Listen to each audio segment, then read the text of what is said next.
warahmatullahi wabarakatuh. Waalaikumsalam warahmatullahi wabarakatuh. Salam sejahtera bagi kita semua, salam kebajikan.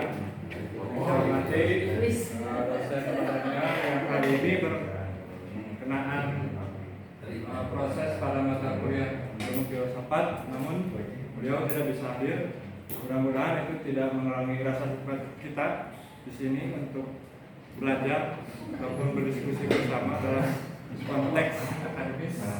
Kemudian yang saya hormati kawan-kawan semua, teman sekolah saya begitu, dan juga teman kelompok 2 yang sudah menyiapkan dari minggu lalu.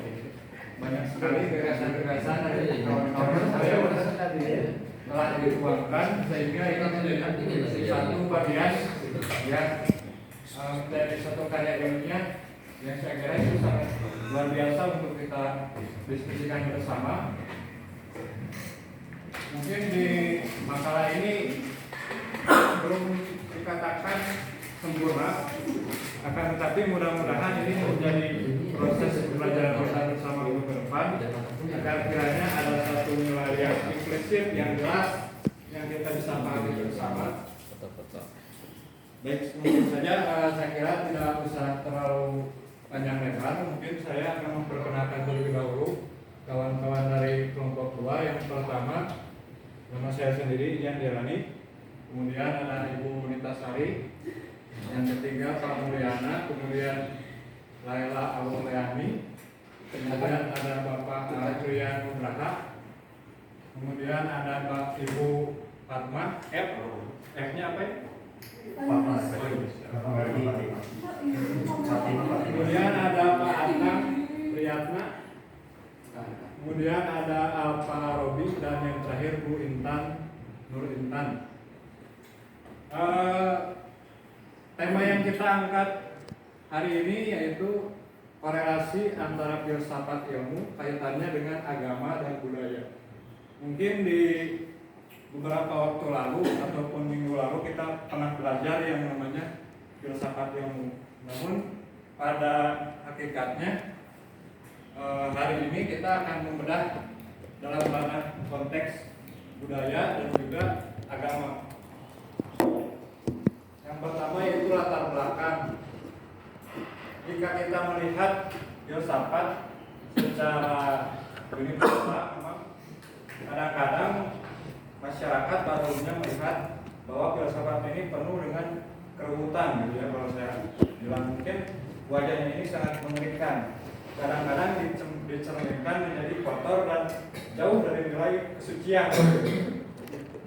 Namun saya kira harus disadari bahwa tujuan kita berfilsafat itu apa? Yang pertama, apakah kita akan fokus pada belajar filsuf ataupun ahli filsafat? Karena ketika kita belajar filsuf, artinya kita itu harus mampu memproduksi pikiran-pikiran sendiri, kemudian berani berparadigma ataupun mengkritik sebebas-bebasnya, kemudian juga kita mampu berpikir secara komprehensif ataupun menyeluruh. Contohnya komprehensif itu misalkan di dalam masjid. Contohnya di dalam masjid itu ada apa saja kira-kira kawan-kawan? Ada pet, betul. Terus ada apa lagi? Ada speaker, ada doa gitu ya. Ada jamaah, ada imam.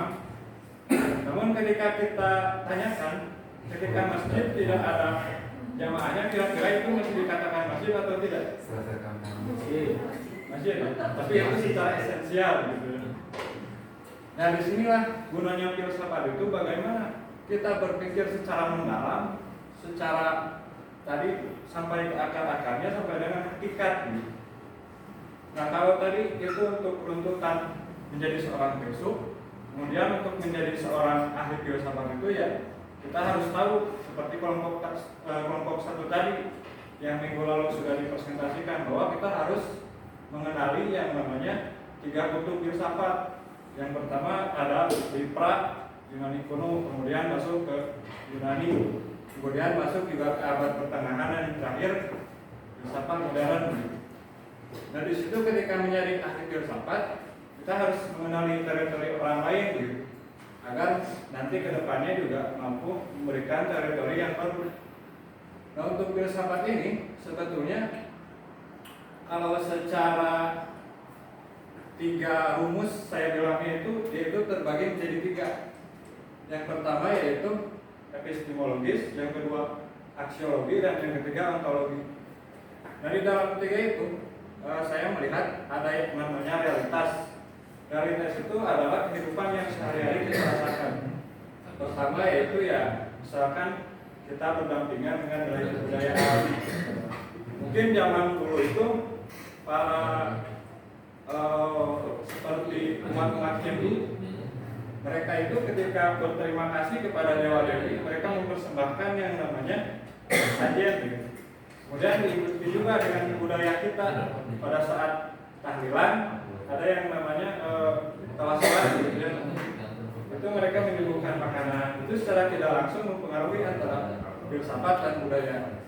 Kemudian secara epistemologis, filsafat ini perlu kita ketahui bersama. Mungkin teman-teman juga sudah tahu secara artinya asal usul kata bahwa filsafat itu adalah berasal dari bahasa Yunani yaitu philo dan sophia. Artinya filosofi itu cinta akan kebenaran, cinta akan kebijaksanaan. Namun tidak hanya kebenaran dan kebijaksanaan juga, tapi di situ ada akal budi atau Rocky Gerung menyebutnya akal sehat gitu.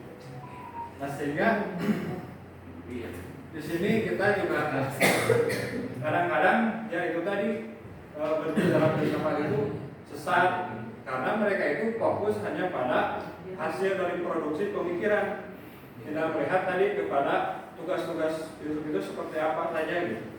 Karena kalau kita ketahui bahwa filsafat itu sangat berguna sekali. Kalau saya itu bilang filsafat itu sebagai metode berpikir ataupun pisau analisa gitu.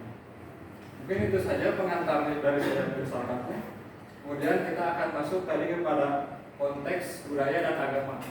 Untuk itu saya persilakan kepada Bapak Rogi untuk melanjutkan pemaparan.